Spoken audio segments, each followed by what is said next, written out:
Chapter 9. Seer raced toward the entrance to the main docking bay doors, his pulse beating wildly in his ears. Should have been here sooner. But if he hadn't finished running the Bride Initiative program and matching the women with the correct ship numbers, the men wouldn't know which woman was theirs, and I wouldn't know which docking bay the woman with spiritus blood was in. When he reached the end of the hallway, he frantically typed in the password. A second later, the doors parted. He surveyed the pandemonium in front of him, struggling to contain his shock. It is like the moments after a battle. He wrinkled his sensitive nose.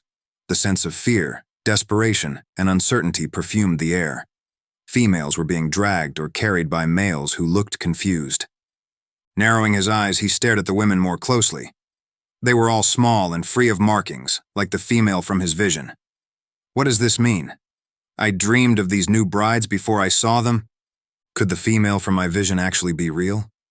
The idea sent fire running through his veins. Against his will, he hardened. Calm yourself now. You are a second-tier male. You are not allowed feelings like this. Don't hurt yourself by wanting what you can never have.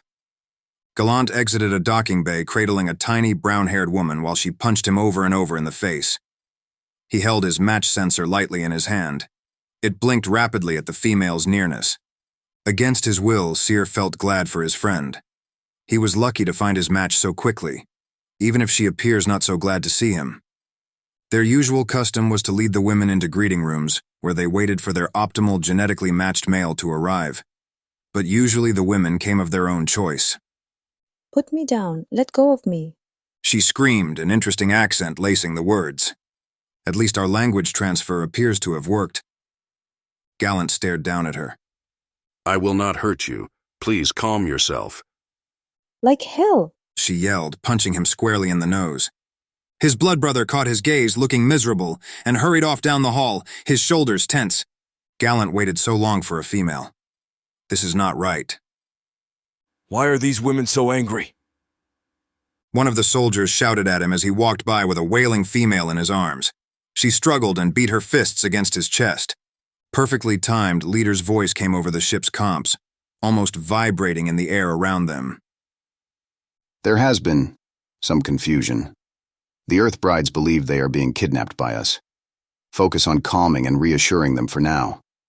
Oh, my friend, you should have told these males sooner. You should be here. But I'm sure you're distracted by your own bride. Kidnapping? The same man shouted. Does anyone know what the hell is going on? I paid a child's weight in credits for my bride, not for a frightened female who doesn't want me. Angry questions filled the air while the females seemed to grow quieter. The situation just keeps getting worse. Seer spun, raising his voice above the chaos. You are spiritus males. Tend to your females. There will be time later for your anger and confusion. This whole mission is wrong. The other males know it too. But once they calm and claim their mates, I doubt they will speak against it. And the females? They will not be able to resist the pull of their mates. Hopefully, for their sakes, they will come to enjoy living with us. He turned and began to jog again. A blue light flashed to one side of him. His steps faltered as an image of the female from his vision flashed in his mind. The blue of her eyes. They were like nothing he could have imagined.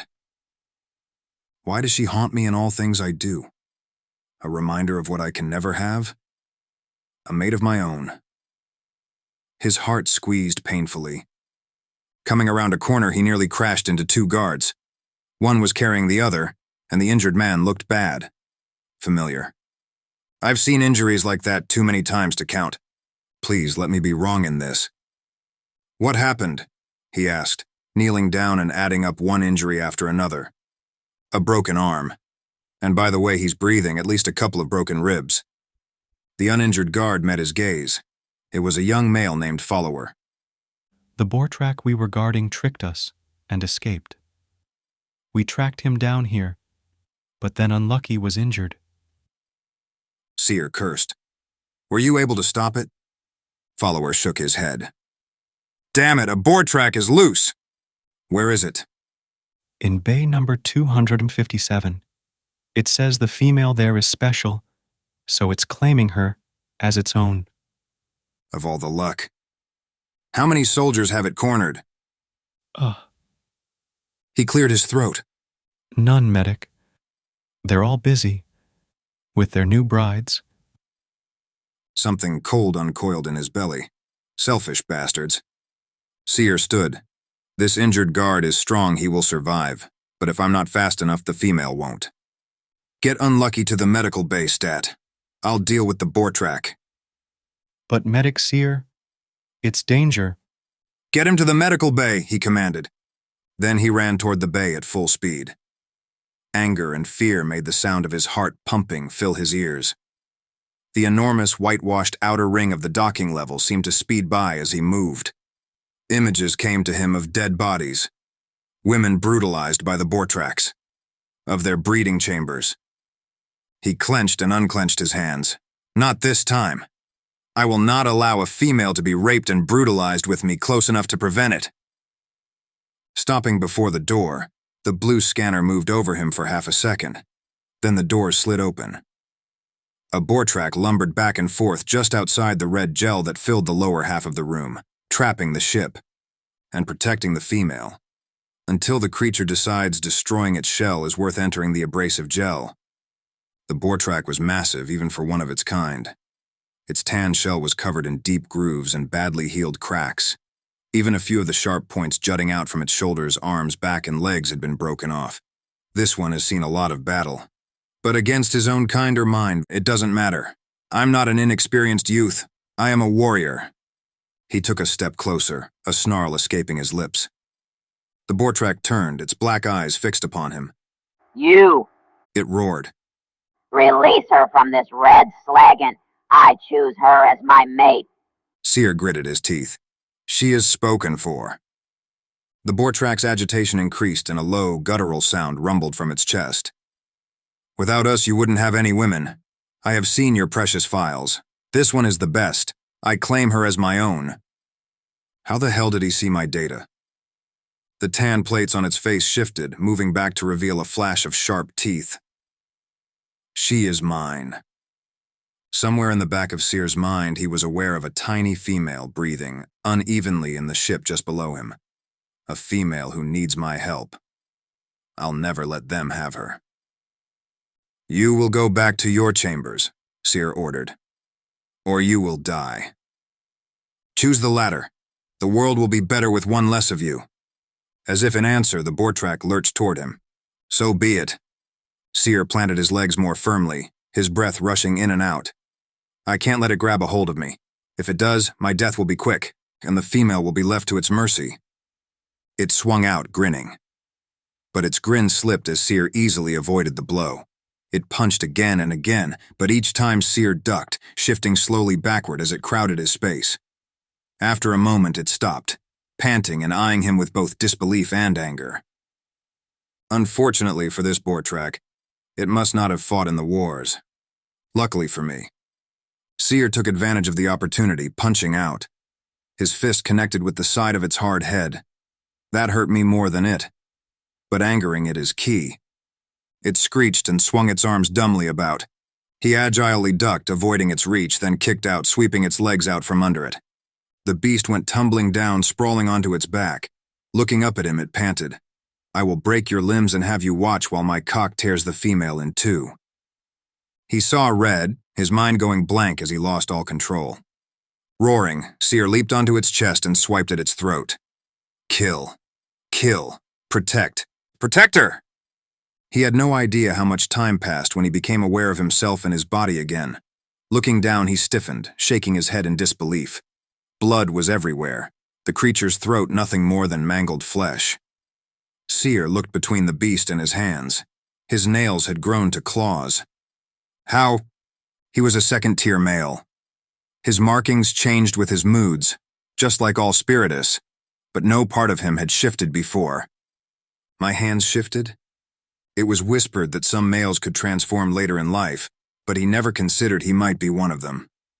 It usually happened in the worst situations when a male had to tap into the ancient part of himself that was more animal than intelligent being. But I faced many of those situations in the war. Many times I might have died. So what has brought this change in me now? His gaze swept to the ship and to the female he sensed inside, and then he knew. Her. It's her. Pushing down his hope, he watched as his nails slowly returned to normal. He went to the control valve and entered the code on the screen overlooking the docking bay. Slowly, the red gel retracted, leaving behind a small ship. Clenching his hands, he strode down the steps and crossed to the spacecraft. If I could shift, I could take a mate. Logically, I haven't shifted in 30 turnings of the world, so it is unlikely I will fully shift now. Still, his vision haunted him. Of the female he'd held in his arms, his mate. It could come true if I could become a first-tier male. Gritting his teeth, he willed his hope to die away. There was no point in torturing himself. Instead, he approached her ship. It won't be the female from my vision. It can't be. This one is simply Parsimon's bride. At the side of the ship, he pressed his hand to the outside and leaned down to peer into the small craft. The glass opened to reveal a golden-haired woman slumped over in her harness. She didn't move. "Are you injured?" he asked, hesitant to touch her without her permission. The female didn't respond. His nerves crackled. He gently used her shoulders to push her back against the seat.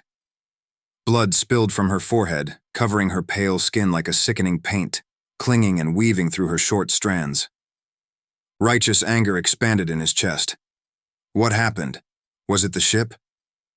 This woman is hurt because of us. No female should be hurt under our protection. Then his gaze went to her face. Air rushed out of his lungs. It's her.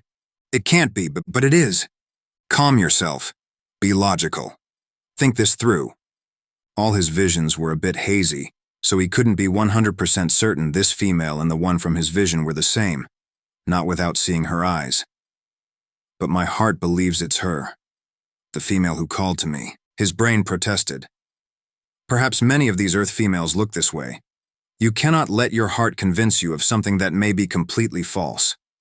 All that will happen is that you will be destroyed when she and the female from your vision are not the same. So, do your job.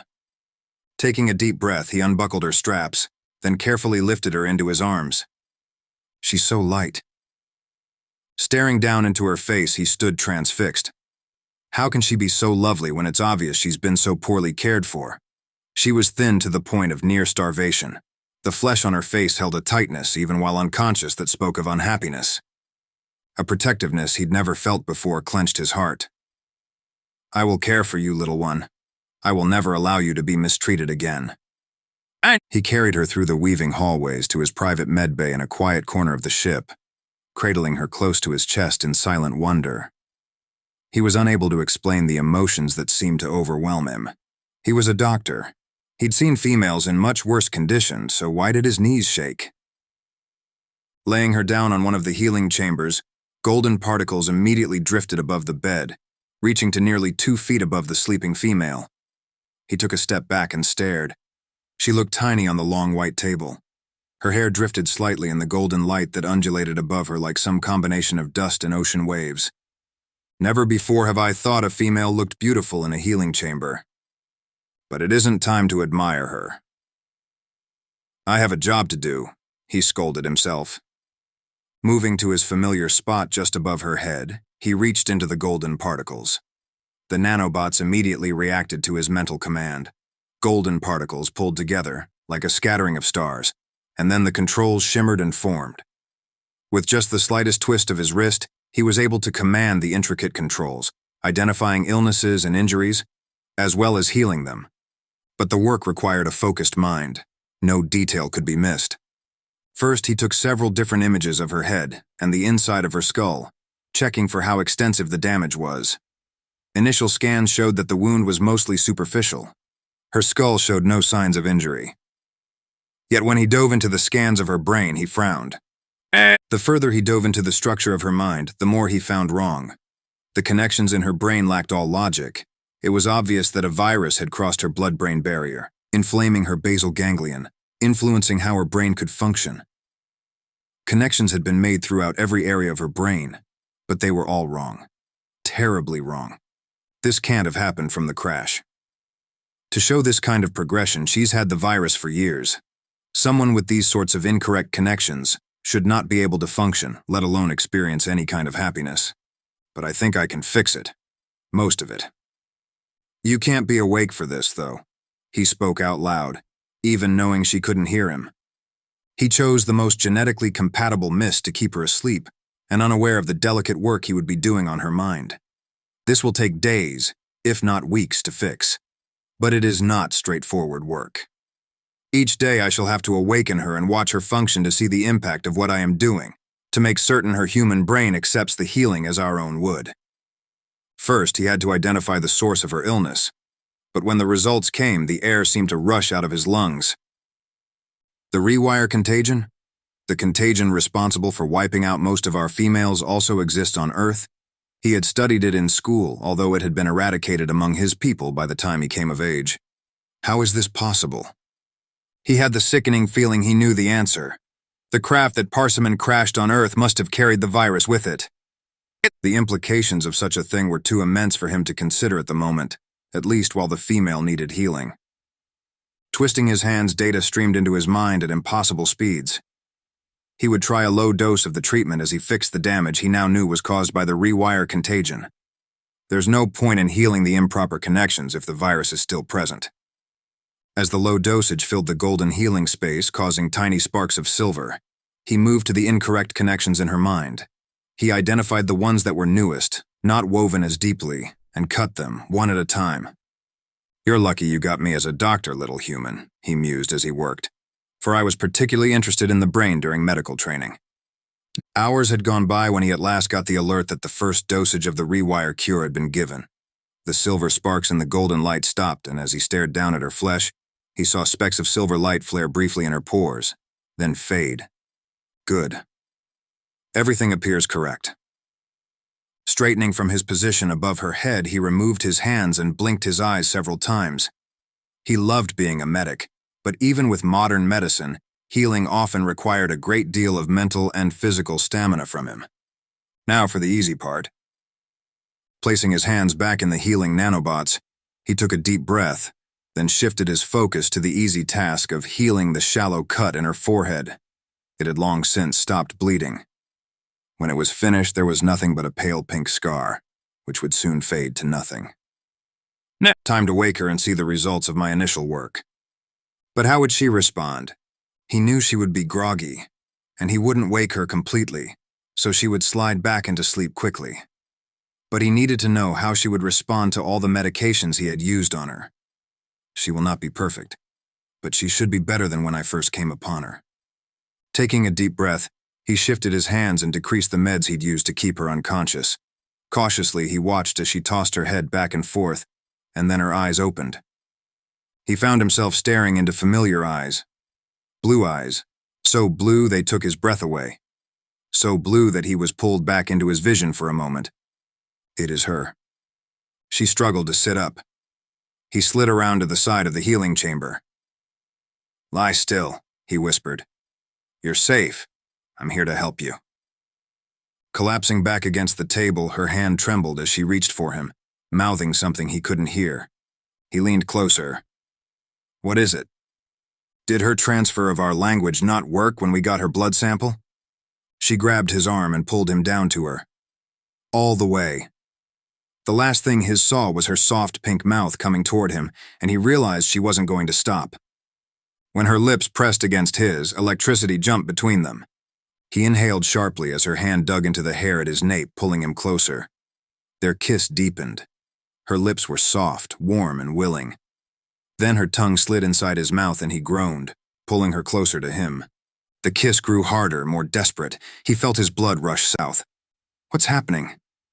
Just as he was spiraling out of control, she fell back onto the table. Her eyelids fluttered closed. You taste amazing, she whispered. As she fell asleep, he touched his lips in wonder. So that's what it feels like to kiss a woman. He finally understood why males fought so hard for this. He would give anything to keep this female forever. To kiss her day after day, moment after moment. Then he started. But Parsimon has claimed her.